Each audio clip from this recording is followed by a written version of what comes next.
हर्षित Chopra lockup जीतने आए हैं या सिर्फ शिवांगी जोशी को जिताने। आज के टास्क में फिर वही पैटर्न दिखा। शिवांगी अपना टास्क कर रही थी लेकिन हर्षित बार बार उनके पीछे मैं हूं ना, यहाँ तक कि उन्हें वार्न करना पड़ा कि अगर शिवांगी की मदद करने गए तो डिस्क्वालीफाई हो सकते हो। शिवांगी केपेबल है, वो शिल्पा से भी बात कर रही है, श्रेया से भी कर रही है, राम कपूर से भी कर रही है, धीरज से भी अपने रिश्ते मैनेज कर रही है, लेकिन हर्षित का किसी और के साथ कोई प्रॉपर गेम या कनेक्शन दिख ही नहीं रहा। ऊपर से हर्षित खुद कह चुके हैं कि उन्हें शो नहीं जीतना, शिवांगी को जिताना है। लेकिन ऐसे शिवांगी जीतेगी कैसे? हर्षित की ओवर प्रोटेक्शन की वजह से शिवांगी स्ट्रॉन्ग कंटेस्टेंट कम और डिपेंडेंट ज्यादा दिख रही है, और हर्षित खुद कंटेस्टेंट कम, शिवांगी के पर्सनल बॉडीगार्ड ज्यादा लग रहे हैं। दोनों बोलते हैं कि सिर्फ दोस्त हैं, लेकिन हाउसमेट्स से लेकर ऑडियंस तक उनकी बॉन्डिंग पर सवाल उठा रही है। आपको ये जेन्युइन फ्रेंडशिप लग रही है? इस एंगल ने दोनों का इंडिविजुअल गेम खराब कर दिया है। सबको लग रहा है शिवांगी रोती रहती है, लेकिन कहीं वही सबसे स्मार्ट सोशल गेम तो नहीं खेल रही। शिवांगी का एक पैटर्न बहुत क्लियरली दिखाई दे रहा है। जब भी कोई इशू होता है वो सबसे पहले हर्षित के सामने इमोशनल हो जाती है, फिर जिससे लड़ाई हुई हो उसके पास जाकर बात क्लियर कर लेती है। शिल्पा से प्रॉब्लम हुई, बाथरूम में जाकर पीस कर लिया, ट्रूस बोल दिया। श्रेया से झगड़ा हुआ, बाद में हाथ पकड़कर घूमती दिखी। धीरज साइट हुई तो इमोशनल कॉन्वर्सेशन करके पूछ लिया, सूफी तुम्हारी प्रायोरिटी क्यों है, मैं क्यों नहीं। और थोड़ी देर बाद धीरज भी सॉफ्ट हो गए। मतलब शिवांगी किसी दुश्मन को परमानेंट नहीं बनने देती। थोड़ा थोड़ा रिश्ता उन्होंने हर कंटेस्टेंट के साथ बना रखा है। कल नॉमिनेशन में शिवांगी खड़ी होंगी तो बहुत से कंटेस्टेंट्स उन्हें वोट करने से पहले सोचेंगे। इसीलिए जो लोगों को इनोसेंस और हेल्पलेसनेस दिख रही है वो एक्चुअली बहुत कैलकुलेटेड सोशल गेम ही हो सकता है। शिवांगी शायद बेचारी नहीं, बहुत मीठी और बहुत तेज प्लेयर है।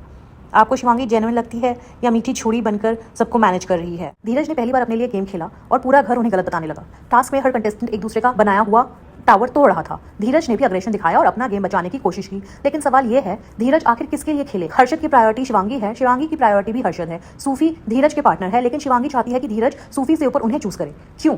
क्या हर्षित या शिवांगी ने कभी धीरज को प्रॉमिस किया कि हम तुम्हें बचाएंगे? क्या उन्होंने कभी कहा कि शिवांगी के बाद धीरज हमारी सेकंड प्रायोरिटी है? नहीं। तो फिर धीरज अपना गेम छोड़कर शिवांगी को क्यों बचाए? सच्चाई ये है कि धीरज घर में किसी की फर्स्ट प्रायोरिटी नहीं है। वो धोखा नहीं दे रहे, वो बस समझ रहे हैं कि अगर अपने लिए नहीं खेलेंगे तो उनके लिए कोई और भी नहीं खेलेगा। जैसे उन्होंने बोला कि बाहर की दुनिया में भी असली रिश्ते होते हैं, ये जो है ये गेम प्ले है। तो यहाँ पे अगर मैं कुछ कर रहा हूँ तो बुरा मत मानो, रियल रिश्ते इस घर के बाहर निभाए जाते हैं। तो यहाँ पे तो ऑफकोर्स वो सूफी के लिए स्टैंड लेगा ना, क्योंकि सूफी इसका पार्टनर है। लेकिन मुझे सूफी के लिए भी डाउट रहता है, क्योंकि सूफी किसी का सगा नहीं है, सूफी का कोई परमानेंट स्टैंड नहीं है। सूफी मुझे बिल्कुल बेकार प्लेयर लग रहा है, क्योंकि वो कभी भी पलट सकता है। आज अगर वो तुम्हारा सगा है तो वो कल को रातों रात तुमको पीठ पे छुरा भी भोग सकता है। वो ऐसा है। अगर धीरज सूफी को लॉयल समझ, सूफी के लिए लॉयल होकर खेल रहा है तो डजंट मैटर कल सूफी उसके लिए खड़ा होगा कि नहीं। ये कोई गारंटी नहीं है सूफी की तरफ से कि सूफी कल को धीरज को सपोर्ट करेगा किसी चीज में कि नहीं। तो धीरज हर तरीके से फंसा ही हुआ है। और ऑनेस्टली आज उनका अग्रेशन मुझे पहली बार अच्छा लगा, क्योंकि कम से कम धीरज के अंदर का कंटेस्टेंट तो जागा। धीरज सेल्फिश थे या पहली बार सही मायने में अपना गेम खेल रहे थे, अपने बारे में सोच रहे थे? आपको क्या लगता है? राम कपूर सबको कहते हैं मेरी सुनो, लेकिन खुद किसी की नहीं सुनते। धीरज अपनी बात रखने की कोशिश कर रहे थे, लेकिन राम कपूर उन्हें पूरा बोलने ही नहीं दे रहे थे। उनके लिए कॉन्वर्सेशन का मतलब है सिर्फ राम कपूर बोलेंगे और बाकी लोग सुनेंगे। और सिर्फ यही प्रॉब्लम नहीं है, धीरज के सामने वो हर्षित और शिवांगी की बातें कर रहे हैं, फिर हर्षित और शिवांगी के पास जाकर धीरज की बातें कर रहे हैं। किसी तीसरे के साथ बैठेंगे तो किसी चौथी कंटेस्टेंट का डिस्कशन करेंगे। मतलब घर के सीनियर कम और चुगली चाची ज्यादा बनते जा रहे हैं। वो शिवांगी के लिए सबको क्वेश्चन कर रहे हैं, तुमने उसको क्यों गिराया, तुमने उसको क्यों नहीं बचाया। लेकिन शिवांगी ने आखिर किसके लिए अपना गेम छोड़ा है? राम कपूर को डिसएग्रीमेंट भी इंसल्ट लगता है और वो हर बात कंट्रोल करना चाहते हैं। स्ट्रॉन्ग पर्सनालिटी अच्छी होती है, लेकिन जब आप सामने वाले को बोलने ना दो तो वो लीडरशिप कम डोमिनेशन ज्यादा लगता है।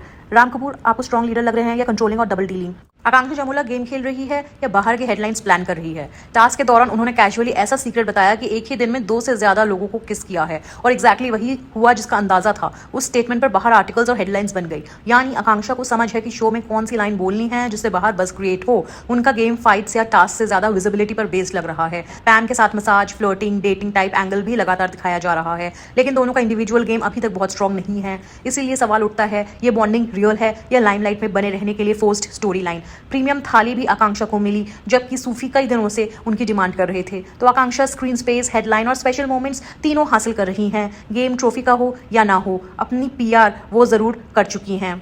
आपको आकांक्षा चमोला स्मार्ट पब्लिसिटी गेम खेलती दिख रही हैं या ये सब जरूरत से ज्यादा कैलकुलेटेड है? कमेंट करके बताएं, वीडियो को लाइक करें, चैनल को सब्सक्राइब करें।